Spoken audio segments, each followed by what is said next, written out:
गीता विश्वविद्यालय के तरफ से नई शिक्षा नीति विषय पर परिचर्चा का हुआ आयोजन।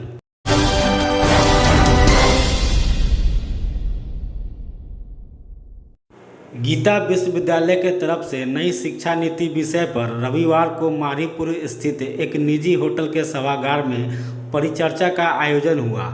इसमें शहर के लगभग 200 शिक्षक शामिल हुए। शिक्षकों ने नई शिक्षा नीति पर अपने विचार रखे।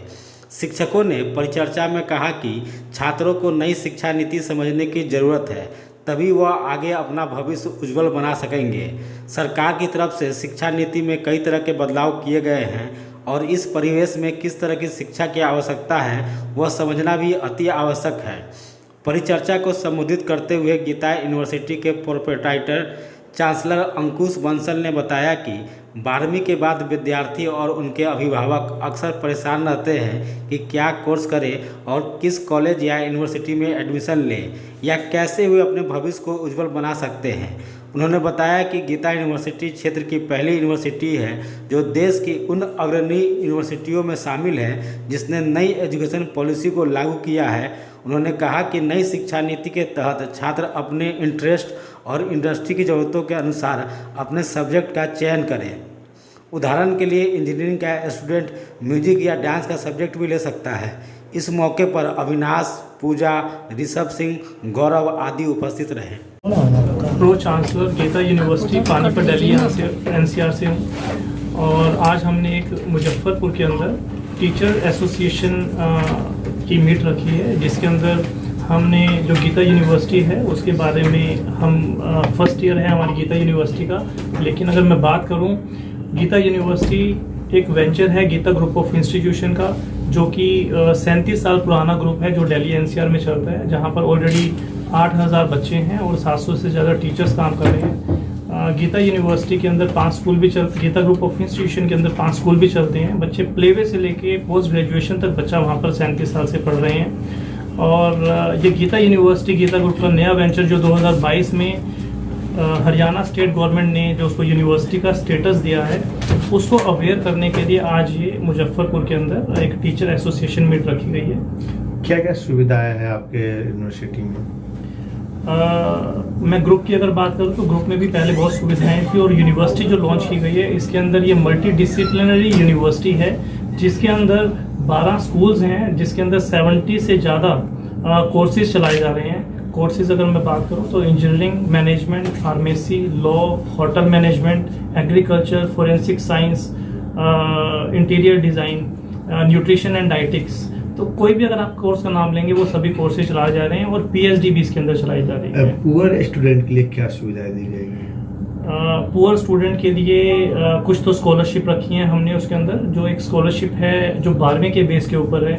कोई बच्चा अगर 12वीं में अच्छे नंबर नहीं ले पाता तो सरकार ने, हमारी सेंट्रल गवर्नमेंट ने भी CUET का एग्ज़ाम दिया कि बच्चों को परसेंटेज के बेस पे एडमिशन ना दिया जाए, एक एग्ज़ाम लिया जाए। कोई बच्चा बिहार बोर्ड के अंदर अब देखते हैं कि स्कोर बच्चों के बहुत कम आते हैं, जिसकी वजह से उनको DU में या टॉप की यूनिवर्सिटी में एडमिशन नहीं मिल पाता था इतने सालों में। लेकिन UGC ने नया नॉर्म निकाला और उन्होंने CUET करके एक एग्ज़ाम निकाला, जिसकी वजह से बच्चा एग्ज़ाम देगा। जो बच्चा 70% वाला है या 90% वाला है वो एग्ज़ाम के बेसिस पे ही उसको एडमिशन मिलेगा। सेम गीता यूनिवर्सिटी ने भी गट्स करके एक एग्ज़ाम निकाला है, Geeta University test of scholarship, जो हमारी वेबसाइट पे भी है gitauniversity.edu.in के ऊपर।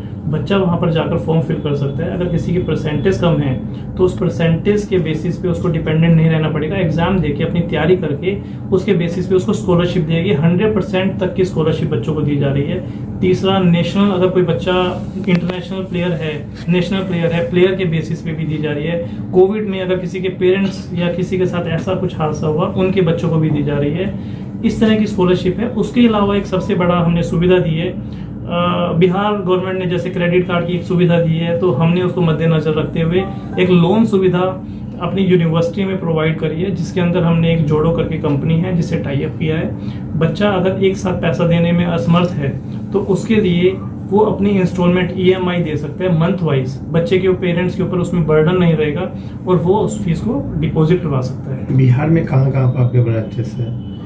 बिहार में हमारे एसोसिएट्स हैं, पूरे बिहार के अंदर 36 जिलों के अंदर हमारे एसोसिएट हैं। और मैं आपको बताना चाहूँगा कि बिहार से ऑलरेडी 1000 से ज़्यादा बच्चा गीता ग्रुप ऑफ इंस्टीट्यूशन में पढ़ के जा चुका है, और सिर्फ पढ़ा नहीं है, मैं बड़ी तारीफ करूंगा। आज बिहार का बच्चा कहीं पे किसी चीज़ से कम नहीं है। अगर मैं बिहार के बच्चे की बात करूं, यहीं हमारे कॉलेज से निकला हुआ बच्चा आज DRDO में भी काम कर रहा है, यहीं से निकला हुआ बच्चा आज विदेश में भी है और लाखों रुपए के पैकेज पे काम कर रहा है। और बिहार के अंदर ये मुजफ्फरपुर एक सेंटर रखा गया है, अदरवाइज पूरे बिहार से हमारे पास बच्चे हैं, पूरे पैन इंडिया से बच्चे हैं, और अदर कंट्री से भी ऑलरेडी बच्चे हमारे पास 7 कंट्री से पढ़ रहे हैं। प्लेसमेंट हमारी बहुत अच्छी है। प्लेसमेंट अभी इस साल का भी हमारा जो पैकेज हाईएस्ट गया है वो 40 लाख का पैकेज गया है। और प्लेसमेंट सिर्फ बच्चे की पढ़ाई के ऊपर डिपेंड नहीं करती, क्योंकि अगर हम बात करें नॉलेज की, हम शुरू से पढ़ते आ रहे हैं, हमने भी पढ़ा, आपने भी पढ़ा, हमने नॉलेज ही ली है, जो किताबों में लिखा हुआ था वो नॉलेज गेन करते थे, लेकिन कहीं ना कहीं अभाव था स्किलिंग का। स्किल बेस अगर हम बात करें, आज आप मास कम्युनिकेशन की बात करते हैं, जिसके अंदर आप मीडिया की अगर बात करते हैं, बच्चा मास कम्युनिकेशन कोर्स तो कर लेता है, लेकिन जब वो फील्ड में आता है तो उसको ये नहीं पता हो कि मैंने इंटरव्यू कैसे लेना है। तो जो स्किलिंग की कमी थी वो सबसे बड़ी कमी थी। उसके लिए स्किल सेंटर यूनिवर्सिटी में खोले गए हैं। AWS की बात करें, सिस्को की बात करें, रेड हैट एकेडमी की बात करें, सभी कंपनी के साथ टाई अप किए गए हैं, जो कि कैंपस के अंदर सेंटर्स खुले हुए हैं। यूनिवर्सिटी के अंदर गीता टेक्निकल हब करके एक सेंटर है, जिसके अंदर बच्चों को technical knowledge, soft skills knowledge और एप्टीट्यूड नॉलेज भी दी जाती है, जो कि एक सबसे बड़ी डिमांड है कंपनी के लिए। जब वो बच्चा कंपनी में प्लेसमेंट के लिए जाता है, नौकरी करने के लिए जाता है, उससे नॉलेज के साथ साथ इन चीज़ों के ऊपर भी पूछा जाता है। क्योंकि अगर एक कंपनी 50 लाख का अगर पैकेज दे रही है, वो सिर्फ उसके नॉलेज के बेस पे नहीं देगी, उसके स्किलिंग के बेस पे देगी कि क्या मेरी कंपनी में आने वाला बच्चा, उसके अंदर वो स्किलिंग है या नहीं है। तो उसके ऊपर काफ़ी एफर्ट्स किए जा रहे हैं। इसके साथ साथ हमने अभी इंडस्ट्री टाई अप कर रहे हैं। अभी हमारा कोड क्वेश्चन के साथ टाई अप हुआ है। अभी हमारा Delhi school of code question BCA के लिए और BTech के लिए टाई अप हुआ है। Delhi school of architecture and design का हमारे इंटीरियर डिजाइन के लिए टाई अप हुआ है। एग्रीकल्चर के लिए हमारा टाई अप हुआ है। टाई अप का पर्पज मैं आपको बताना चाहूंगा, जो आपने प्लेसमेंट की बात करी, टाई अप का मतलब है पहले बच्चा कॉलेज में पढ़ाई करता था, उसके बाद उसको इंडस्ट्री में इंटर्नशिप करने के लिए जाना पड़ता था, लेकिन अब ऐसा नहीं है। आज की डेट में गीता यूनिवर्सिटी ने इंडस्ट्री को अपने कैंपस में बुलाया है, और जो इंडस्ट्री के लोग हैं 40% से 50% सिलेबस और जो स्किलिंग है, कंपनी के लोग आकर कैंपस में बच्चों को पढ़ाएंगे। उसके साथ साथ एक अच्छी सुविधा दी है। अगर कोड क्वेश्चन की बात करते हैं, बच्चा अगर कैंपस में BCA करने के लिए आता है, मैं एक एग्जांपल दे रहा हूँ, अगर वो 1.5 साल पढ़ता है, उसके बाद उसका एक टेस्ट दिया जाता है, अगर वो टेस्ट को क्लियर करता है तो उसके बाद उसको कंपनी में प्लेस कर दिया जाएगा एज इंटर्न।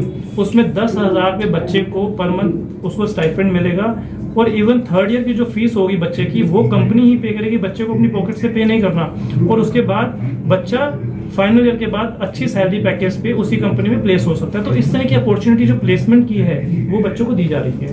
Thank you.